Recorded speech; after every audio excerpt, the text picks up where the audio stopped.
ಶಿವಮೊಗ್ಗ ಜಿಲ್ಲೆಯ ಕಾಂಗ್ರೆಸ್ ಹಿಂದುಳಿದ ವಿಭಾಗದ ನೂತನ ಜಿಲ್ಲಾಧ್ಯಕ್ಷ ರಮೇಶ್ ಶಂಕರಘಟ್ಟ ಪದಗ್ರಹಣ ಸಮಾವೇಶವನ್ನು ಸಚಿವ ಮಧು ಬಂಗಾರಪ್ಪ ಉದ್ಘಾಟಿಸಿದರು. ನಂತರ ಮಾತನಾಡಿದ ಮಧು ಬಂಗಾರಪ್ಪ, ಕಾಂಗ್ರೆಸ್ಗೆ ನಿಜವಾದ ಬೆನ್ನೆಲುಬು ಅಂದ್ರೆ ಹಿಂದುಳಿದ ವರ್ಗ ಅಂತ ಹೇಳಿದ್ರು.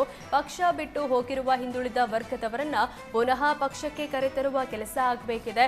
100 ದಿನದಲ್ಲಿ 100 ಹಿಂದುಳಿದ ವರ್ಗಗಳ ಸಮಾವೇಶಗಳನ್ನ ರಾಜ್ಯದಲ್ಲಿ ವಾಯ್ಸ್ ಆಫ್ ಒಬಿಸಿ ಮೂಲಕ ನಡೆಸುವಂತೆ ರಣದೀಪ್ ಸಿಂಗ್ ಸುರ್ಜೇವಾಲಾ ಸೂಚಿಸಿದರು. 100 ದಿನದ ಬದಲು 20 ರಿಂದ 25 ದಿನದಲ್ಲೇ 100 ಸಮಾವೇಶಗಳನ್ನು ನಡೆಸಲು ಚಿಂತನೆ ನಡೆಸಿದ್ದೇವೆ. ಇಡೀ ದೇಶದಲ್ಲೇ ಮೊದಲ ಸಮಾವೇಶ ಶಿವಮೊಗ್ಗದಿಂದ ಆರಂಭಗೊಂಡಿದೆ ಎಂದರು.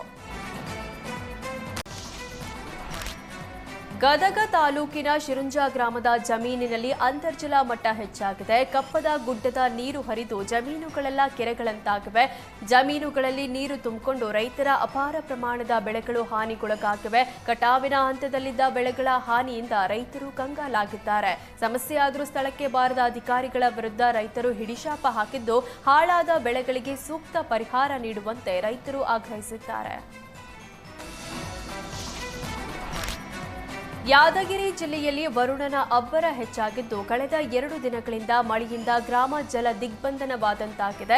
ಹೆಚ್ಚಿದ ಮಳೆಯಿಂದಾಗಿ ಚಕ್ರ ಗ್ರಾಮದ ಸುಮಾರು 40 ಮನೆಗಳಿಗೆ ನೀರು ನುಗ್ಗಿದ್ದು, ಮನೆಯಲ್ಲಿದ್ದ ದವಸ ಧಾನ್ಯ ನೀರು ಪಾಲಾಗಿದೆ.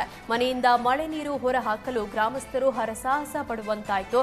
2 ದಿನಗಳಿಂದ ಮನೆಯಲ್ಲಿ ಮಲಗಲು ಆಗದೆ ದೇವಸ್ಥಾನ ಶಾಲೆಗಳಲ್ಲಿ ಮಲಗುವಂತಾದ ಪರಿಸ್ಥಿತಿ ನಿರ್ಮಾಣವಾಗಿದೆ. ಅಪಾರ ಪ್ರಮಾಣದ ಹಾನಿಯಾದರೂ ಸ್ಥಳಕ್ಕೆ ಭೇಟಿ ನೀಡದ ಅಧಿಕಾರಿಗಳ ವಿರುದ್ಧ ಗ್ರಾಮಸ್ಥರು ತಮ್ಮ ಆಕ್ರೋಶ ವ್ಯಕ್ತಪಡಿಸಿದರು.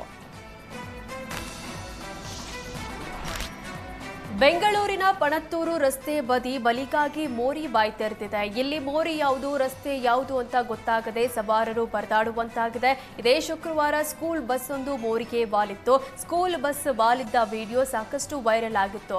ದುರ್ಘಟನೆ ನಡೆದ ಬಳಿಕವೂ ಜಿಬಿಎ ನಿರ್ಲಕ್ಷ್ಯ ಮುಂದುವರೆದಿದೆ ಎನ್ನಲಾಗಿದೆ. ಪಣತ್ತೂರು ರೈಲ್ವೆ ಹಳಿಯಿಂದ ಬಿಡಬ್ಲ್ಯೂಎಸ್ಎಸ್ಬಿ ತ್ಯಾಜ್ಯ ನೀರು ಸಂಸ್ಕರಣಾ ಘಟಕದವರೆಗೂ ಚರಂಡಿ ಕಾಮಗಾರಿ, ಅಡ್ಡ ಮೋರಿ, ಉಳಿಕೆ ರಸ್ತೆ ಕಾಮಗಾರಿ ಪ್ರಗತಿಯಲ್ಲಿದೆ.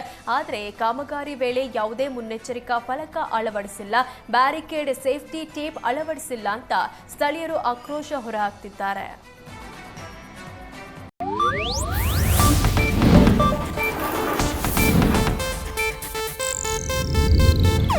ಇದು ಏಷ್ಯಾನೆಟ್ ನ್ಯೂಸ್ ನೆಟ್ವರ್ಕ್ ಪ್ರಸ್ತುತಿ.